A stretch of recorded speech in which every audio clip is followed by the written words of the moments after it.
One other follow-up question, and I'm sorry to keep pounding on this Department of Homeland Security thing, but today the president said, going back to what he said, it will have a direct impact on the economy, will have a direct impact on America's national security. And I just wanted to take one more opportunity, I guess, to try and understand how it would have a direct impact on national security.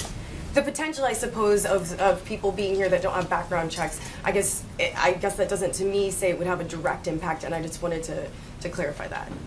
Well, I think the direct impact is that people who will be showing up to protect our borders, to protect our ports of entry, including our airports, individuals who are responsible for keeping the machinery moving in terms of responding to natural disasters and responding to requests for assistance from states when they put forward those kinds of requests for financial assistance, that those kinds of basic day-to-day operations are affected. In some cases, it just means that there is personnel who are not receiving paychecks. In some cases, we're talking about personnel who are working on these important matters who are being furloughed. It certainly would have an impact on the ability of the Department of Homeland Security to plan for the future and to implement new procedures and programs. You know, there's always an effort to innovate when it comes to Homeland Security, to take steps that would keep us safer. This also applies to cybersecurity. The Department of Homeland Security is the agency that's principally responsible for trying to keep Americans and their data safe in cyberspace. So again, I think it's very hard for anybody to make the case, and I don't think anybody really has, that stopping funding for the Department of Homeland Security somehow enhances our national security. And I think everybody would acknowledge that it's going to have an impact, and it's not going to be a positive one. And that's the point that the president was making, and that's why we believe that despite the differences between the parties, we should all be able to come together around the idea that Congress should fulfill their responsibility to fund the Department of Homeland Security and to do it on time and to do it for the full year. John? Mara.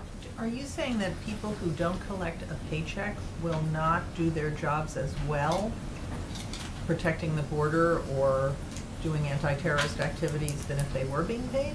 No, I'm not saying that at all. I think the irony of this whole situation, Mara, is that you do have more than 100,000 patriotic Americans who show up to work every single day to keep our airports and the skies safe for the traveling public.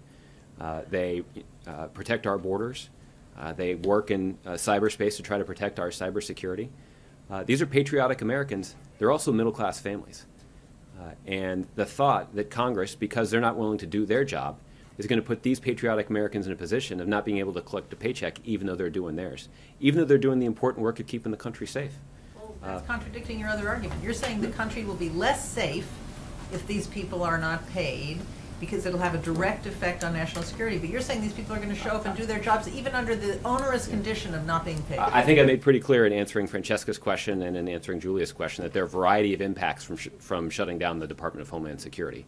I think one of them, and it's principally an issue of fairness, is the fact that you've got more than 100,000 Americans who work at the Department of Homeland Security, who work to keep us safe, who are not going to get a paycheck just because Congress isn't doing their job.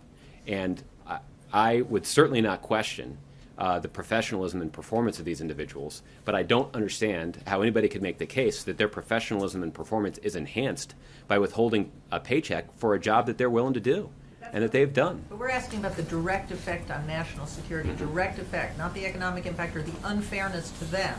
Okay. Just the direct effect on national security. And I don't think there's anybody that can make the case that there is a positive impact on national security by withholding their paychecks. If somebody wants to make that case, I'm happy to have them try to persuade me, persuade all of you. They won't have any effect at all since these people are essential. Well, Mara, I guess, again, in answering Julia's question, I was pretty clear about the fact that there is a lot of operational planning that goes on, that there are tens of thousands of DHS employees that are furloughed as a result of shutting down the Department of Homeland Security. And if we actually want the Department of Homeland Security to do everything they possibly can to keep us safe, then what we're going to do is we're going to give them the resources to plan.